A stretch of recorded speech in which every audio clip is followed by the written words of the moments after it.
नमस्कार दोस्तों, मैं हूं पुलकित मोहन सिंगला। स्वागत है आपका हमारे चैनल में। दोस्तों, आज हम इस विषय में बात करेंगे कि हमारे जीवन की आदतों का हमारे मरने के बाद क्या उस पर असर पड़ता है। हमारे जीते जी जीवन की आदतों का असर हमारे मरणोपरांत क्या होता है हमारी आत्मा पे, तो इस विषय में हम बात करेंगे।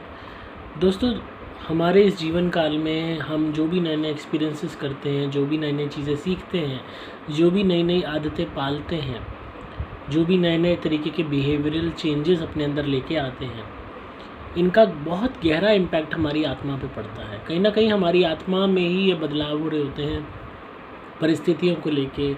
हम कभी हमारी ज़िद होती है, कभी हमारा अहम होता है, कभी हमारा गुस्सा होता है, कभी हमारी लड़ाकू प्रवृत्ति होती है, कभी हमारा लालच होता है, कभी हमारी हवस होती है, जो हमारी आत्मा के रूप को निर्धारित करती है कि हमारी आत्मा कैसी है।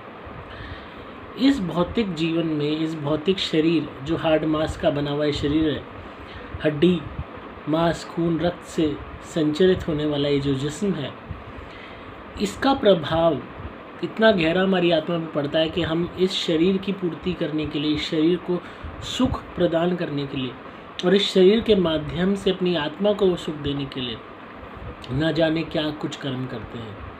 अब हमें अच्छे गद्दे पे सोना है तो उसका जो फ़ायदा है, आराम जो है वो जिस्म को मिलेगा, जिस्म से हमारी आत्मा को मिलेगा। संभोग करना है, उसकी तृप्ति हमारे जिस्म को मिलेगी, उसके साथ साथ हमारी आत्मा को मिलेगी। अच्छा भोजन खाना है, उसकी तृप्ति भी हमारी आत्मा को इस जीवा से होकर मिलेगी, सुगंध से होकर मिलेगी, रस से होकर मिलेगी। हमें किसी के साथ अगर कोई बंदा गलत करता है, किसी की चीज़ कब्जाता है, किसी के से लड़ता है, झगड़ता है, तो उसका दुष्प्रभाव भी शरीर के थ्रू आत्मा झेलती है। जिस भी तरीके की आदतें हम अपने जीवन में पाल लेते हैं, अगर हम अच्छी आदतें पाल रहे हैं तो अच्छी, या बुरी आदतें पाल रहे हैं तो बुरी, वैसी ही हमारी आत्मा बन जाती है प्रेत योनि में। हम चाह के भी अपनी उस फितरत को, उस प्रवृत्ति को बदल नहीं सकते। किसी की भी ज़िंदगी में अगर 20-30 साल का भी स्पैन ऑफ लाइफ उसने एक भौतिक शरीर के साथ जिया हो, जो कि बहुत सबसे कम मैं कह रहा हूँ, वो काफ़ी है किसी भी आत्मा को वैसा ही बनाने में, जैसी चीज़ें, जैसी सोच, जैसी आइडियोलॉजी, जैसा बिहेवियर आत्मा ने भौतिक रूप में कैरी किया है। फिर उसके बाद प्रेत योनि में जाने के बाद आत्मा उस पास्ट में तो अटकती ही अटकती है, अपने उस बिहेवियर के साथ अटकती है, उस ज़िद के साथ अटकती है, उस झगड़ालू स्वभाव के साथ अटकती है, उस लड़ाकू स्वभाव के साथ अटकती है, उस लालच हवस के साथ अटकती है। उसके बाद आत्मा को अगर कोई सुधारने की भी कोशिश करे तो आत्मा नहीं सुधर सकती। वो कहते हैं ना कि जिस तरीके से बच्चा एक कोरा कागज़ होता है, जैसा आप उसको सिखा देते हो तालीम, वैसी वो सीख जाता है। इसी तरीके से जैसा हम अपने चरित्र का निर्माण कर लेते हैं, चाहे समाज से प्रेरित होके, चाहे अपने सर्कमस्टांसेस से प्रेरित होके, चाहे हालातों से प्रेरित होके, चाहे खुद से प्रेरित होके, चाहे दोस्तों से प्रेरित होके, जिस तरीके का हम अपने आप को बना लेते हैं, हमारी आत्मा की जो असलियत है कि कितने गंदे हैं हम, कितने बुरे हैं हम, या कितने अच्छे हैं, ये तो कहीं ना कहीं भीतर तौर पे हमारी आत्मा जानती है, हम खुद जानते हैं। पर हमने इस हार्ड मास का जो शरीर है, इस पिंजरे के आगे उस असलियत को दबा रखा है। जब ये शरीर नष्ट हो जाता है तो असलियत सामने आ जाती है और आत्मा अपनी सही प्रवृत्ति में सामने आ जाती है। फॉर एग्ज़ाम्पल, कोई इंसान गुन्ना है, चुप रहता है, षड्यंत्र करता रहता है, सोचता रहता है, किसी ने कुछ कहा मन में दबाए रखता है और नेगेटिव प्लान करता रहता है किसी के खिलाफ। जब उसकी डेथ कॉज होगी तो उसकी आत्मा इसी प्रवृत्ति को कैरी करेगी, किसी के शरीर में भी आएगी, चुप बैठी रहेगी, गुन्ना स्वभाव उत्पन्न कर देगी। फॉर एग्ज़ाम्पल, कोई इंसान है बहुत मांसाहार कर रहा है, हर वक्त उसको चिकन खाना है, मीट खाना है, शराब पीनी है, अंडे खाने हैं खूब दबादब, तो आत्मा प्रेत योनि में जाने के बाद उस भूख को कभी भी शांत नहीं कर पाएगी।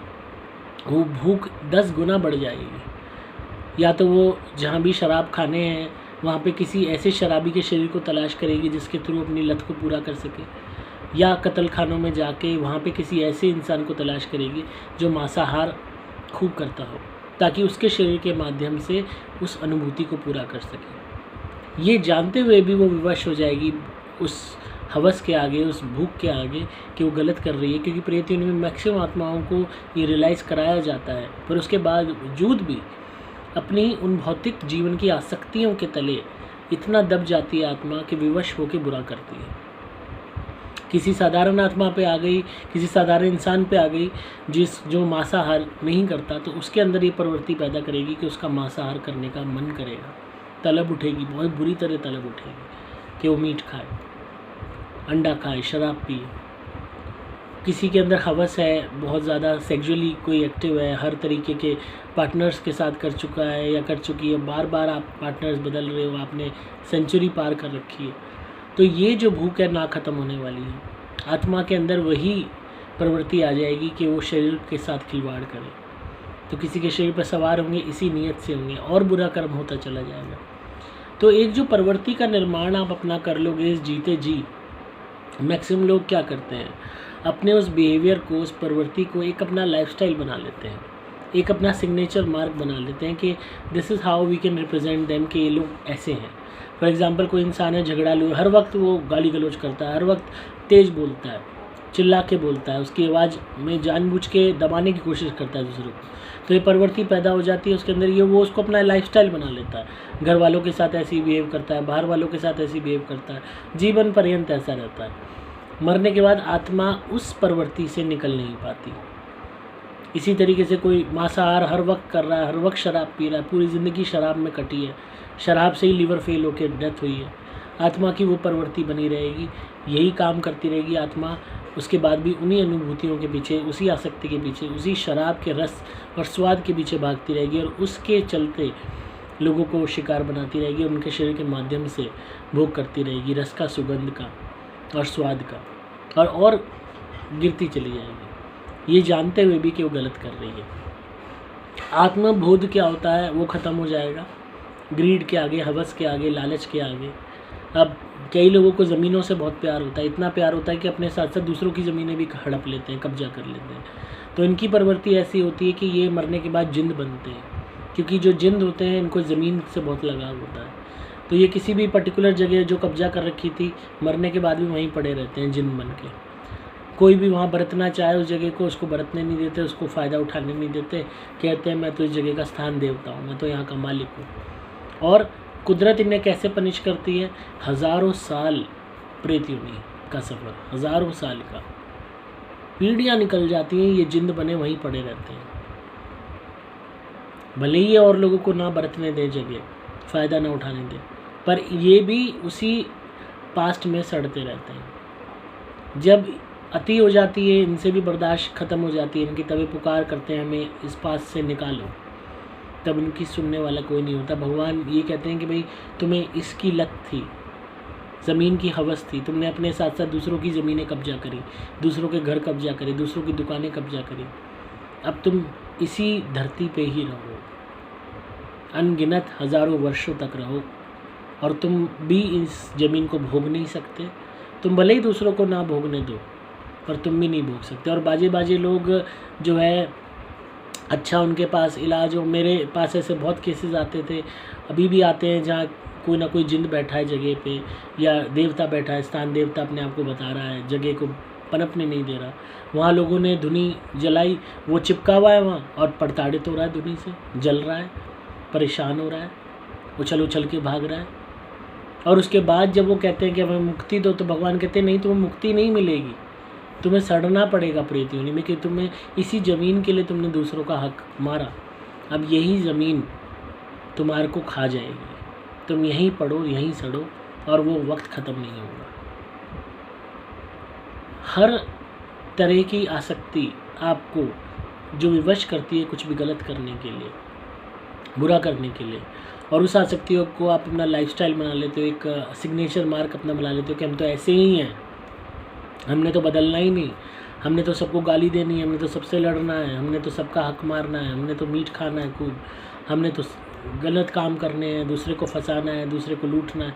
वो प्रवृत्ति आपको उसी आसक्ति के तहत उसी सिचुएशन में डुबो देती है, और इसकी शुरुआत ही प्रेत योनि से होती है। प्रेत योनि में इसीलिए भगवान यही नज़ारे दिखाता है कि तुम पहले तो उस आसक्ति के पीछे पागल की तरह भागते रहो, और जब तुम्हारे गले से भी ऊपर तक भर जाए और जब तुम कहो कि अब बस अब हो गया, अब निकालो भी यहाँ से, अब निकलना है, कोई भी प्रेत आत्मा कितने हज़ारों वर्ष तक किसी के शरीर पर पड़ी रह सकती है। जिस पे पड़ी है वो भी मर जाएगा कभी।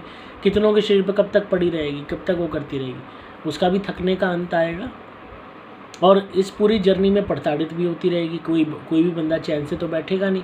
कभी किसी तांत्रिक के पास जाएगा, कभी किसी सेवड़े के पास जाएगा, कोई उस आत्मा को बांध रहा है, कोई उसको जला रहा है, कोई उसको पटक रहा है, कभी कहीं भाग रही है, कहीं भाग रही है। तो ये जो दौड़ भाग है, ये लानत बनानत है, ये भी व्याकुल कर देती है इन प्रेत आत्माओं को, जिंद को, चुड़ैलों को, गंदी से गंदी स्पिरिट्स को।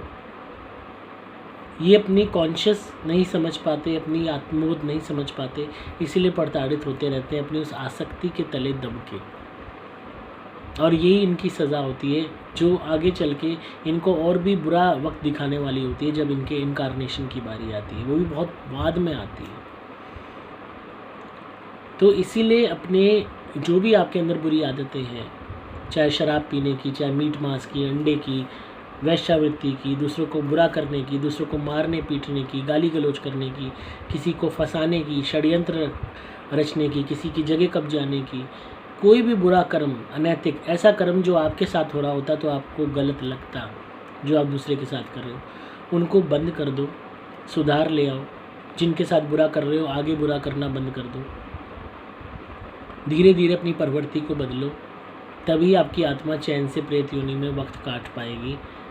अन्यथा तड़प के अलावा कुछ नहीं मिलेगा, क्योंकि आपकी ये जो बिहेवियर है ये आपकी आत्मा का मेन सेंटर बन जाएगा। आपकी आत्मा ऐसी ही हो जाएगी, वो बदल ही नहीं पाएगी। इतने साल इस शरीर के माध्यम से जब आप उस सोच को, उस बिहेवियर को कैरी करोगे, तो उसके बाद शरीर त्यागने के बाद भी आपकी आत्मा उस बुरी सोच को, उस बुरे चोगे को नहीं उतार पाएगी। इसलिए भौतिक जीवन में इस शरीर के माध्यम से जितना सुधार कर सकते हो कर लो, जितने कर्मों को सुधार सकते हो सुधार लो, अपने आप को एक नया इंसान बना लो। जिस तरीके से इंसान वेट लॉस करके ट्रांसफॉर्मेशन अपना कर लेता है कि मैं तो ये ऐसा था और ऐसा हो गया, इसी तरीके से अपना ट्रांसफॉर्मेशन करो, मैं इतना बुरा था और मैं इतना अच्छा हो गया। और आपको फिर किसी को बताने की ज़रूरत नहीं होगी, ये ट्रांसफॉर्मेशन किसी को दिखाने की ज़रूरत नहीं होगी। लोग अपने आप इसको ट्रांसफॉर्मेशन को देखेंगे जब आपके बिहेवियर में चेंजेस देखेंगे, आपकी बुरी आदतों को घटता देखेंगे,